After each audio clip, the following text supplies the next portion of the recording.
Whether the team is performing clean or unsightly, we'll cover it all here on Washington Football Nightly. I, of course, am your host, Louie T. Thank you for joining me. Let's get to tonight's lead story. So, dressed in all black like the Omen means we just took one on the chin for the first time in over a month. The Washington football team falls, this time to the Dallas Cowboys, 27-20, snapping their 4-game win streak and really rubbing a lot of people the wrong way, including myself. It was a disappointing performance for the first 3 quarters. Love the resiliency this team showed in the fight that they were able to put forth to make it a ball game late and even have the football. The fact that they had the football with the chance at the end of this game is remarkable. And they didn't even have a chance. They had a great chance. I mean, they had the football back with over 3 minutes to go and 2 timeouts. It was amazing. If not over 3 minutes, I think it was just about 3 minutes to go in the ball game and 2 timeouts. I mean, the fact that we had a chance after what we watched for 3 quarters was amazing. But it just goes to, show you, and it's another, it's a testament to this team's ability to persevere. And, a lot of things happened in that game that just didn't go the way that we had planned. And we'll talk about what Ron Rivera had to say at his day after press. So I thought there were a lot of things to glean from what was said. But as we customarily do, we look at the keys to victory here on this show. And we talk about what either did or did not transpire and how the outcome came to be. This was the gut punch. This was the first round, of a 2-round fight, and we lost the first fight. We lost the first round, and we lost it on the scorecards. It looked like it was going to be a knockout early on in this, fight, but we battled and we made this thing interesting, and so we lost on the scorecards. Now, can we rally back and find a way to pick ourselves up off the canvas? Get a win against the Eagles.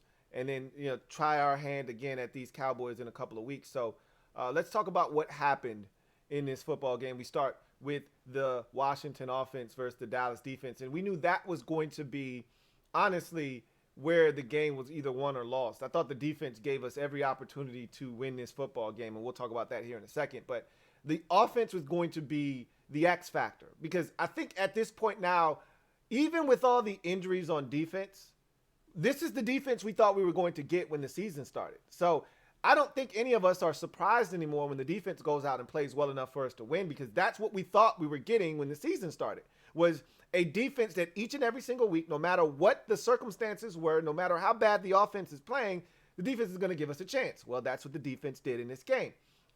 The offense was the X factor. We said it before the season started. We said that the offense was going to be the difference maker because last year we were so poor on offense that if we just got anything from this offense, if the defense did what they did last year, which they're doing now, then we're going to win a bunch of ball games, or at least have a chance to win a bunch of ball games. Well, the offense was really lackluster, and that's putting it mildly. They were dominated in this football game, and so the first key to the game, punish them in the trenches, was the first key to the game offensively for Washington in order to win.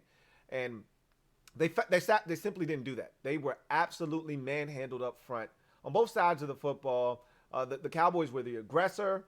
They were the more physical football team, especially in the first 3 quarters. We had no answers for their pass rush. I thought they ran it a little bit more effectively than I would have liked to have seen them do it on early downs, especially early in the game when they were getting, it seemed like 4 a pop on just about every run.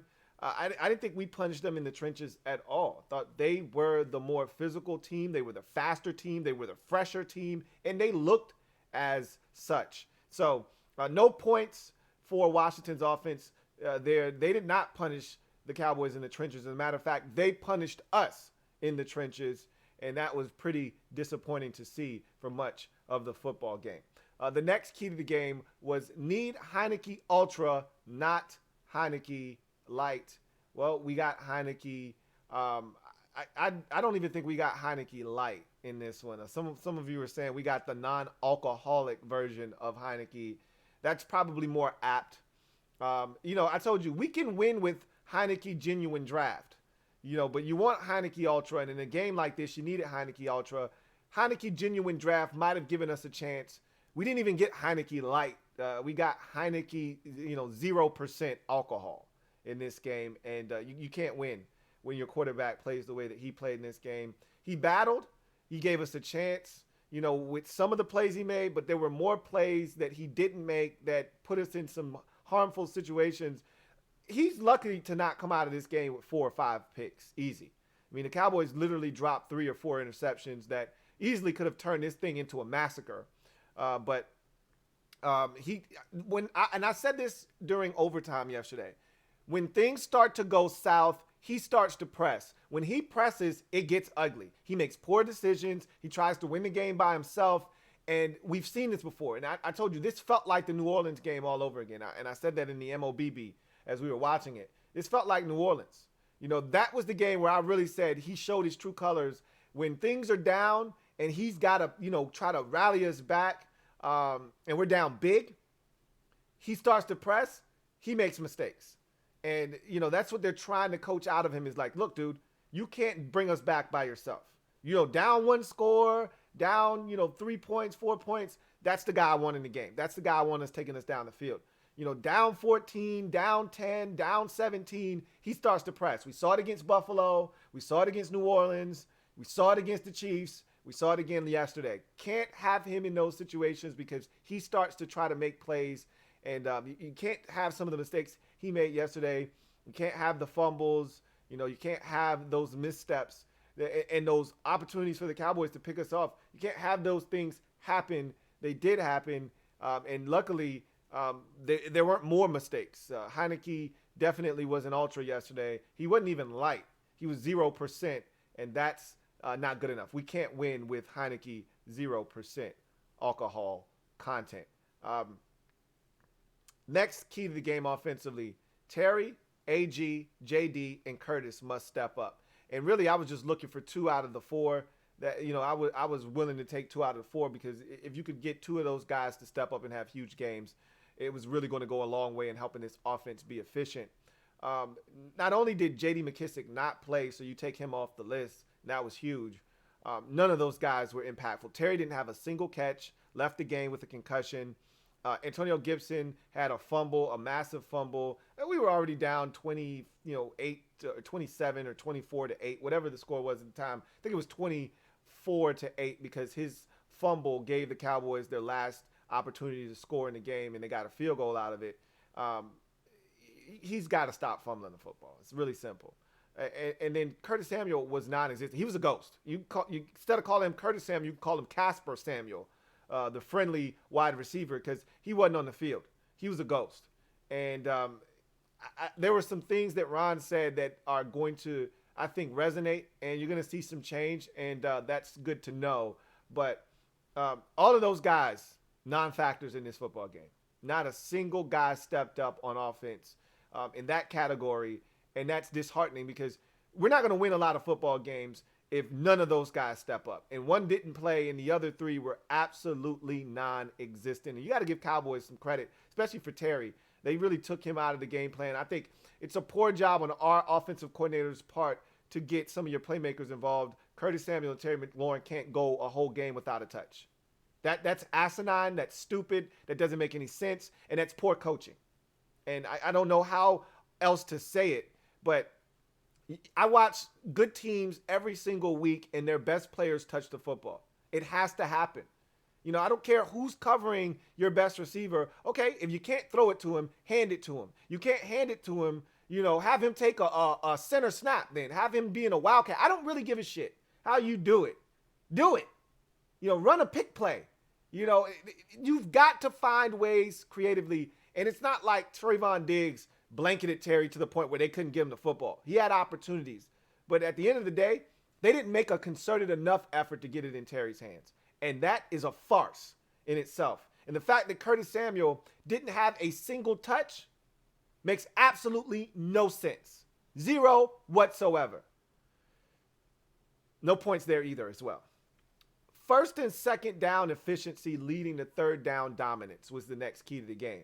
Struck out there as well. No points for Washington there either. Our first and second down offense, especially in the first 3 quarters, was absolutely atrocious. It was an atrocity.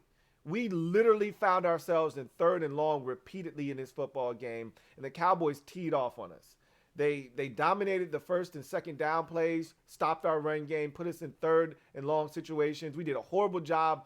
The Cowboys, I thought, were phenomenal on second downs. They would find themselves in second and longs, and they would get on second and 14, they'd get 11. It'd be third and 3. If it was second and 9, they'd get 8. It'd be third and 1.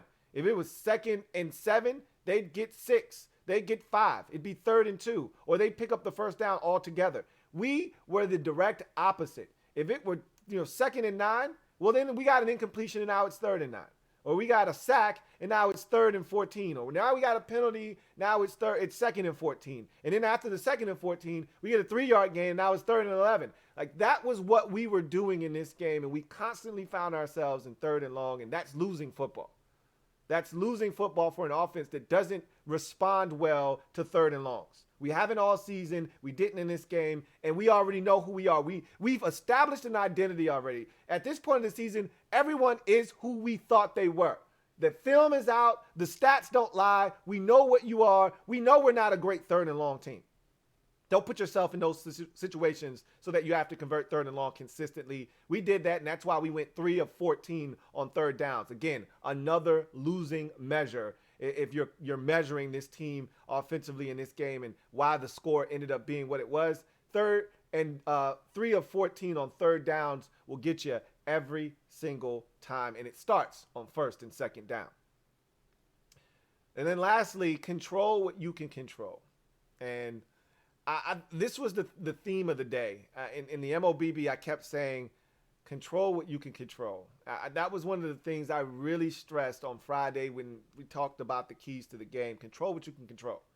Control, pre-snap infractions.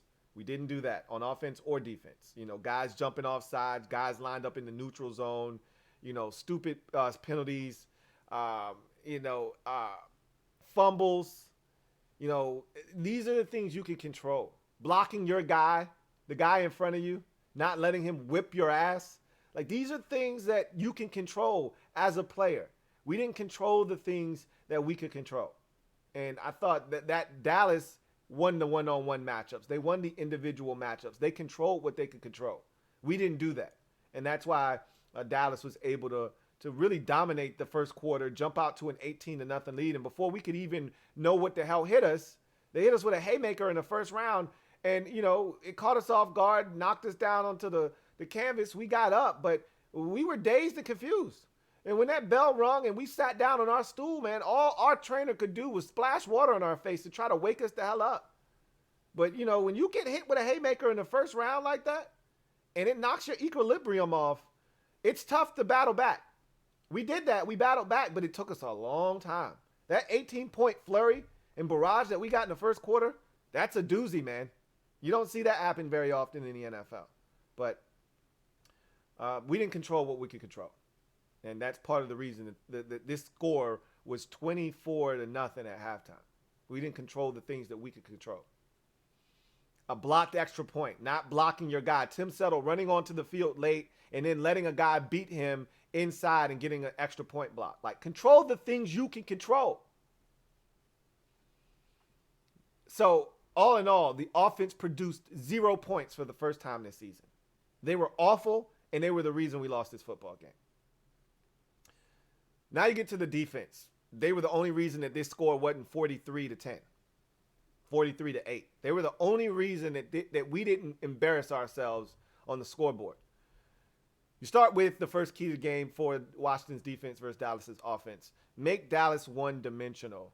I gave us a half point there because while Dallas rushed for 122 yards on the afternoon, the first half was disappointing because it felt like they were getting 4 and 5 a pop, especially more like 4 a pop early in the game.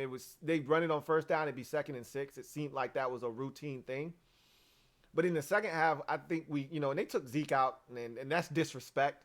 And I love it. I'm stacking all of the disrespect on top of each other because eventually it's going to come home to roost, right? So eventually this disrespect is going to catch up with them. It didn't on Sunday. And so they took Zeke out, and I'm glad we made it close because he had to bring his monkey ass back in the game, and we shut his ass down when he came back in. Don't come off the bench cold thinking you're going to do some shit. Go sit your ass back on the goddamn bench. And so, he didn't have a huge impact on the game, and I didn't think he would. I told you we don't have Zeke Elliott problems. We haven't had Zeke Elliott problems probably since 2017. He didn't play well against us as we shut his ass down. And for the most part, he was a non-factor. But, the problem was that in the first half, they still were having too much success running the football. Ultimately, they averaged 3.5 yards on the ground. It's not like they gashed us. So that's why we got a half a point. We can be better against the run against Dallas, and I think we will the next time we play them. The next key defensively, dominate on the interior. I thought this was one of the things that saved us in this game, was our interior pressure. John Allen, sack. Deron Payne, sack. Ioannidis, consistent pressure. Tim Settle, pressure. A couple of times he got close to Dak, dove at his ankles and just missed. I thought that the pick that Dak Prescott threw to Landon Collins, interior pressure, tried to throw over the top of it, and the ball sailed. He didn't get to follow through. There was another throw down in the red zone right before the half, interior pressure. 2 throws, as a matter of fact, late in the half. Interior pressure caused the ball to sail, and luckily enough for them, there was no one home, or else there could have been another interception. The interior pressure was there and existent all game long, and really that's been one of the consistent things we've gotten from the defensive line during this 4-game winning streak was, the pressure on the inside. Those guys came to play. They were really good against the run, and they got pressure on Dak Prescott and made him uncomfortable inside. And I thought we would be able to do those things. We did it, and that's what was one of our saving graces in this game, to be honest with you. So full the check and point there for the defense. The next key defensively, limit explosives and make them earn it. I thought we did that. They had one explosive play, and that was to Michael Gallup down the sidelines. It was negated due to a penalty on Dallas, a holding penalty. So outside of that one play, they really didn't have any explosives on us. And you saw what happened. When they couldn't get chunk plays, they couldn't do anything. All of their points, as I mentioned yesterday, over and over again, came off of Washington mistakes. Now, they created those mistakes. Randy Gregory tips the ball into the air and picks it off on a spectacular play, because if he doesn't, it's a touchdown. You get Michael Parsons getting in there on a blitz and beating our all-pro guard Brandon Sheriff and getting to Taylor Heineke and forcing a fumble and a scoop and score. They caused those turnovers. Dallas's defense was that good yesterday. So it's not like these were self-inflicted wounds. Dallas forced the issue and we didn't respond. However, their offense didn't do anything against our defense explosively. And so they had to earn everything they got, and that's why you got punts. That's why you had them settling for field goals. And if not for a stupid offsides penalty, in the neutral zone penalty on Daniel Wise, they don't get the touchdown on the second possession after the Randy Gregory interception. It's 6-0 instead of 11-0 with the touchdown and then the 2-point conversion. So we got to stop hurting ourselves. But all in all, limit the explosives. We did that. So full check. We made them earn it. And that's why they only scored 27 points. Because, if not for the offense making mistakes and Dallas's defense creating turnovers, Dallas doesn't score that many points in this game. So I thought the defense was outstanding in that regard. The next key, win on third downs. Half a point there. The Cowboys were 7 of 18, which is roughly 38%, which is right around 40. That's too much. You don't want to give up 40%. 4 of 10 is cool. That's still 40%. 40%. You don't want to see 4 of 10. But 4 of 10, that's not that hot.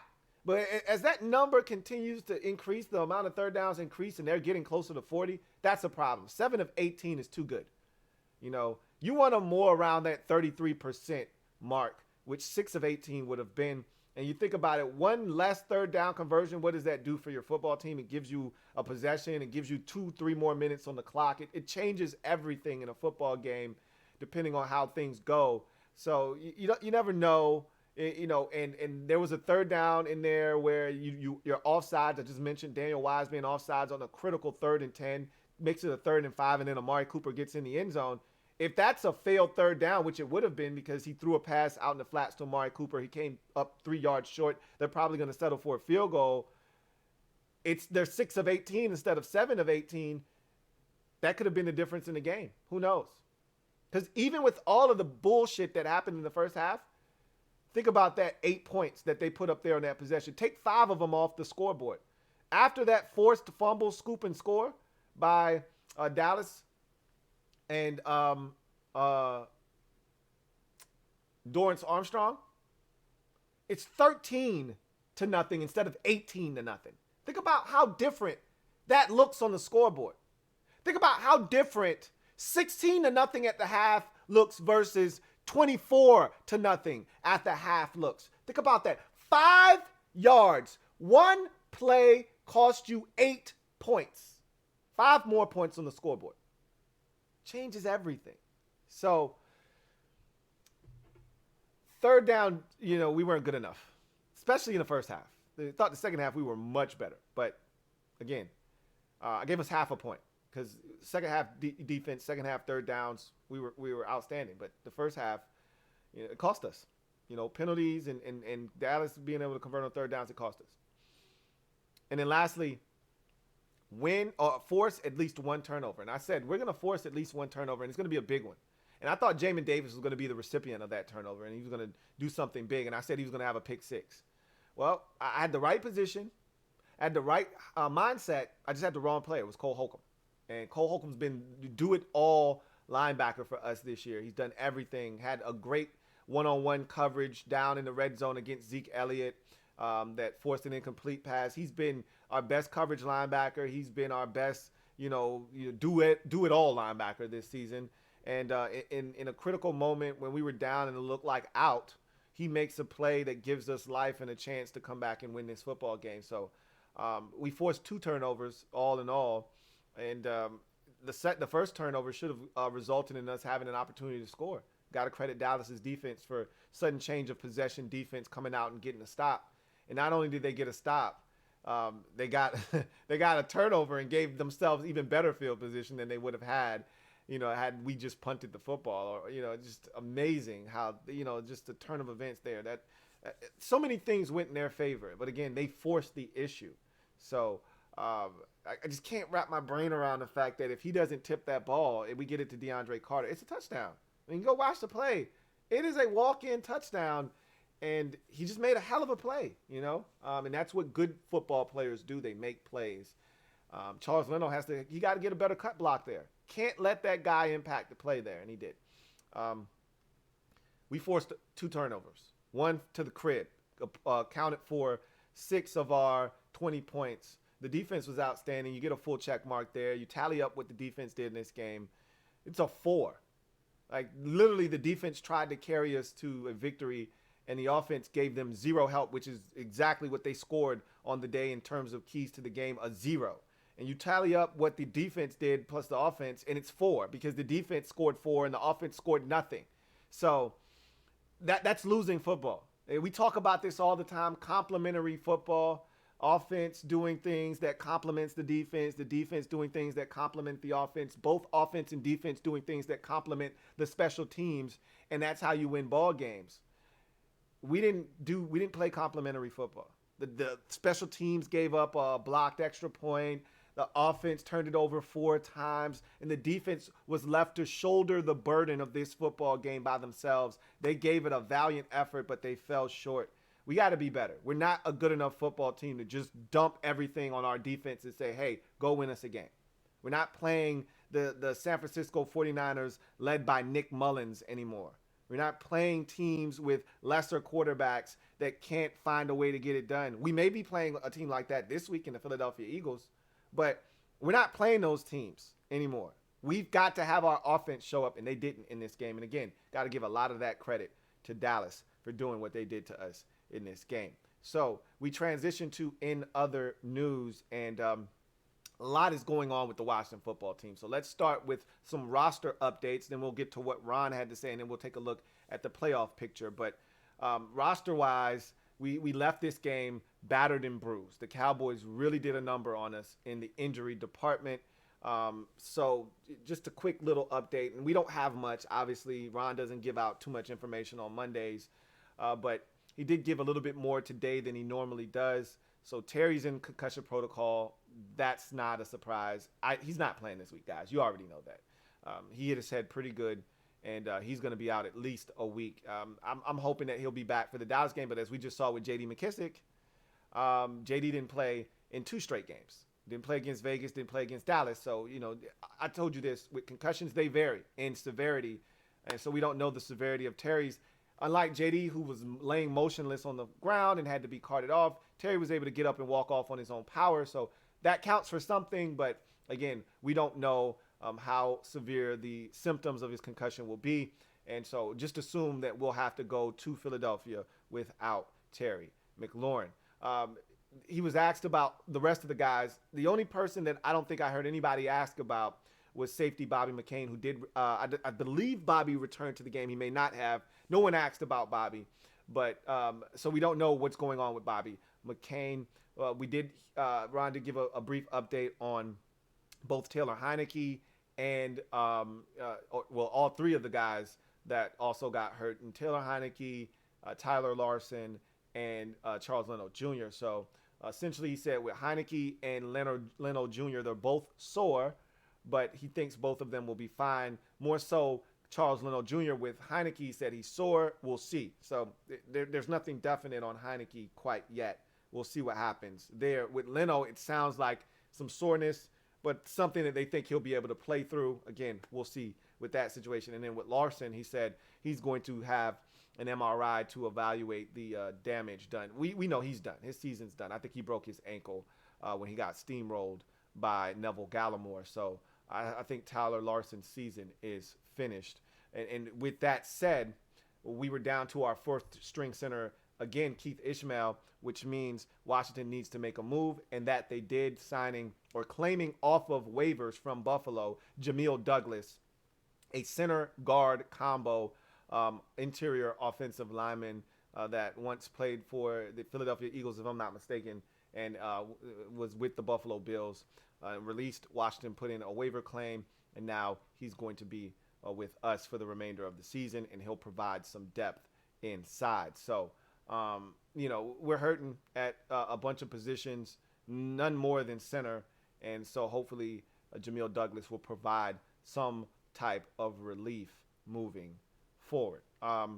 Jonathan Allen was added to the COVID list today. Don't know his status for the game on Sunday. Jonathan Allen is vaccinated, which is a good thing. So because he's vaccinated, if I'm not mistaken, I think he's vaccinated. I shouldn't make that assumption. I think he's vaccinated, but I'm not sure. If he is in fact vaccinated, then just a couple of negative tests and he'll probably be able to play. But again, we don't know the severity of the situation. We don't know if he'll be showing any symptoms or if he'll even test negative multiple times leading up to Sunday's game. But again, if he's not, vaccinated, then he's probably not playing on Sunday. If he's not vaccinated, then you have to be out at a minimum of 10 days. That would rule him out of the game. So just another, obstacle for this team to have to overcome as we come down home stretch.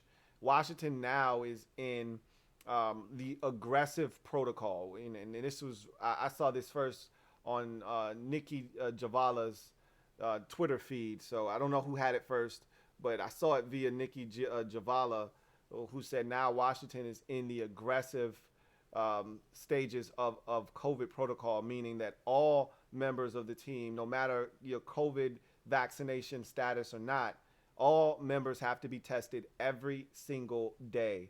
And, they have to start wearing masks and things of that nature because we've had an outbreak now. It's reached outbreak status with James Smith-Williams and Casey Hill and Montez Sweat, and now Jonathan Allen. It's becoming an issue. So everyone has to be tested. Coaches, personnel, players, staff, everyone. So we'll see if there's any more issues from this. Again, that's what makes this week so tough, is because we just don't know. We don't know of Jonathan Allen. We don't know about Montez Sweat. We don't know about Casey Hill, James Smith-Williams. We don't know about, the status of our quarterback and whether he'll be able to start or if we'll have to go with Kyle Allen. We don't know about Charles Leno Jr. We don't know about J.D. McKissick. We don't know about Terry McLaurin. We're just so banged up and hampered by COVID and injuries and things of that nature. But again, the mantra remains the same: next man up. And if a lot of these things don't go in our favor and we got to go to Philadelphia, down 6-7 guys that are impact players, and we find a way to win, it's going to be a huge win, man. And it's going to be another example of why this Ron's plan thing is working. You know, it would feel a lot like that win we had back in 2017 versus Seattle. We had no business winning that game, but we go on the road and we find a way to get it done when we got guys that got there the day before starting for us on the offensive line. So we'll see. Hopefully it doesn't come to that. Like, I'm not looking forward to doing something like that.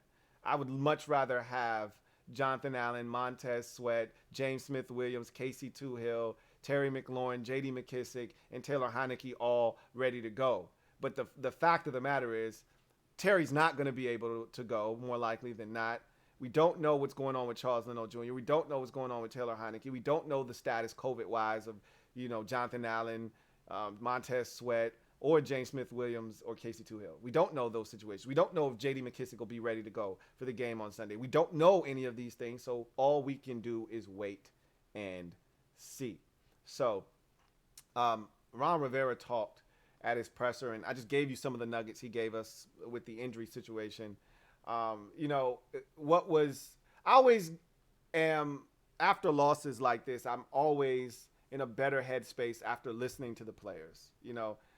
I myself try to be, a voice of reason for you out there after a frustrating loss. And, yesterday's loss was definitely, if not frustrating, definitely disappointing, to say the least. The reason you don't come, I told you the reason I didn't come out of the game angry is because we fought and we made it a ball game and we made them sweat despite being dominated. We only lose this game, and we had the football with a chance. If DeAndre Carter catches that football, I'm not saying we score a touchdown, right? Because we still would have had 30-some-odd yards in front of us. But just being in that position, putting that kind of game pressure on Dallas, I would have loved to have seen how they would have responded. But we never got that chance. He didn't pull it in, and then the next play is a fumble.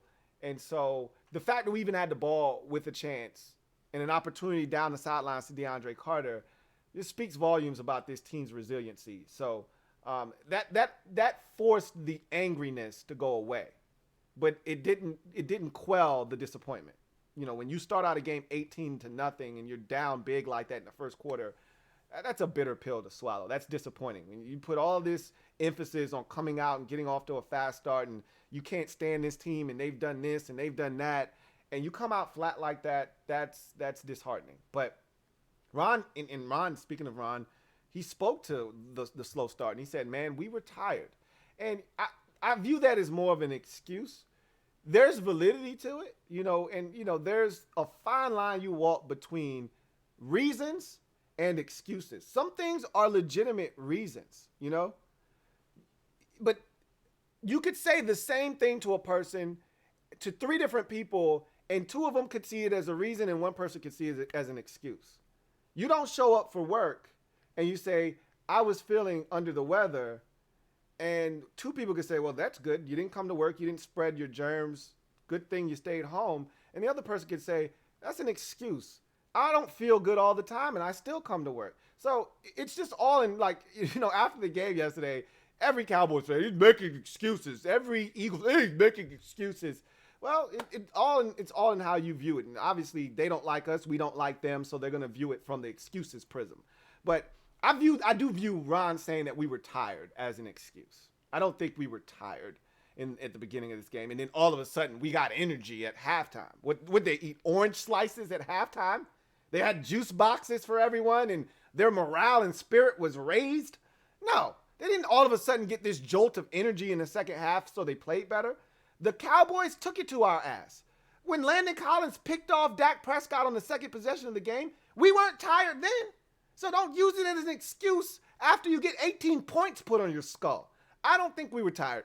Yes, having to travel across the country to Vegas after a short week coming off a Monday night game isn't ideal, and we talked about that. Having a Dallas Cowboys team coming off of 10 days of rest, where we came off of traveling across the country and not having that ability to get that rest, yeah, that matters. I talked about it the week before when we played Vegas and had to travel across the country coming off of a Monday night game in which they were coming off of 10 days of rest. I'm talking about it again this week because the Eagles are coming off of a bye week and we're playing them. But we were at home, and Ron said, we're at home. We don't have to travel, so guys will get some rest, so it'll be a little bit better. we'll see. I don't buy the whole tired excuse. It's an excuse to me because we weren't tired when Landon Collins picked off the pass to start the game off. We came out, they punched us in the mouth, we didn't respond. That's what happened. They made plays, we didn't make plays. That's what happened, okay? That said, there is some, credence to us being a little tired. When you've done what we've done and you've gone through winning it's exhausting. This is why you don't want to dig yourself a hole. I make the analogy all the time.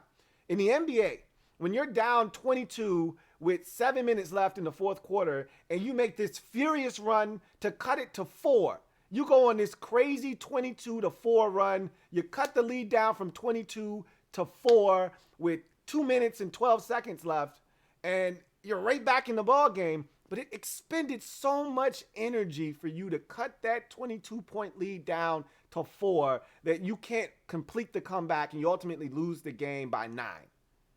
That's what happened in this game. You expended so much energy after falling behind, you didn't have enough to get you all the way to the finish line. And I felt like that's what happened during this win streak, is that we expended so much energy just trying to get back to 500 that now you look up, and that's what happened last year. The same thing. I said the same thing last year. You do all of this work because you started so slow. You do all of this work to get back to 500, and you look up and you feel like, shit, we should be 2-3 games over 500. We just won 4 in a row. No, you're just back at 500.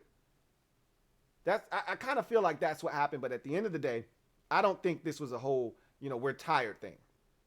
I do think we were tired, but that's not the reason we got our asses kicked 18-0 in the first quarter. I just think Dallas kicked our ass in the first quarter. So the offense didn't execute. They didn't play well. Dallas's defense did. They dictated to us what happened in that first quarter, and really that's when the game was lost, the first quarter. We never rebounded from being down 18-0 in the first quarter. Ron talked about, the pettiness of the Cowboys, and you know what I love, and I got sidetracked, but I said I am a voice of reason for some of you out there. The players are a voice of reason for me. Anytime I start to not believe, just listen to the players, and they're going to stay positive because they believe in Ron's plan, and I believe in them, and I believe in Ron's plan. And, I always love hearing the players when they're genuine, when they're not giving us, coach speak, when they're not being politically correct. I don't want them to do it often because when you're not politically correct, that's what happens, like what Mike McCarthy did. That's when you get yourself in trouble. But, at the end of Cole Holcomb's press conference after the game, he said, I don't give a fuck about what the Cowboys do. We don't like them, they don't like us, and that's the way it is. I love it. You know what? This is my biggest takeaway. Ron said this at the end of his press conference. I'm going to couple the two things together and then we'll move on. At the end of the press conference, Ron was asked multiple times throughout his day after presser about the Cowboys' theatrics, bringing their benches to the game, this, that, and the third. And at the end of the press conference, he was asked about, bringing the benches to the game, this, that, and the third. And Ron talked about the fans, and he was so excited about how the fan turnout, even though he said it was a lot more Dallas fans than he would like. He said there was a lot of Washington fans there too, and they had juice, and they did, especially at the end of the game after the Cole Holcomb interception. It was loud. You could hear it on the TV. That said, so he said, does that mean you won't bring, because Ron's like, I'm not getting into all of that nonsense with them. It's a mental warfare. We're not getting into that with them. And so the last thing that was said is, so that means you won't bring your benches to Dallas in 2 weeks? He said, I didn't say that. I don't think we're going to do it, right? But the fact that Ron left that cliffhanger there, the fact that Cole Holcomb says, F what the Cowboys do. We can't stand them. They can't stand us. There's a real hatred that has, I think, evolved from this whole last week with the Cowboys, with Jerry Jones' comments, with Mike McCarthy's comments, with the way this game went. It was a rivalry. We already knew that every player that was involved. Landon Collins said, we heard everything that was said. We downplayed it, but we came out with a lot of juice, and I think it was to our detriment. We tried too much to do things, and we expended a lot of energy early in the ball game. And everyone that has played sports has done that before. You play in a championship game, you play in a meaningful game, you come out juiced up, and you expend too much energy because you're so amped up. And you gotta lower your pulse rate and your heartbeat, and you gotta relax a little bit. I thought that did happen to us. We wanted it so bad.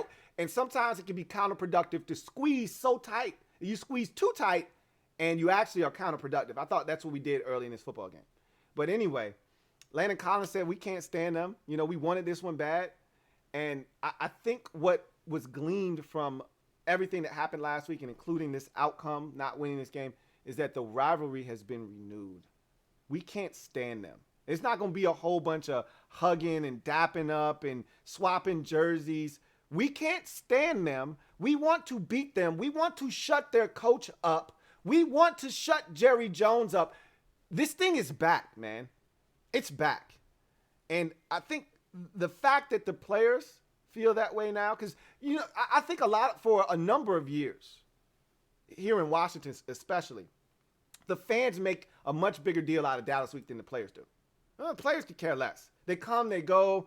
If they weren't Washington fans growing up, they don't have a hatred for Dallas. I'm pretty sure Jared Patterson can't stand the Cowboys. Well, I grew up a diehard Washington fan.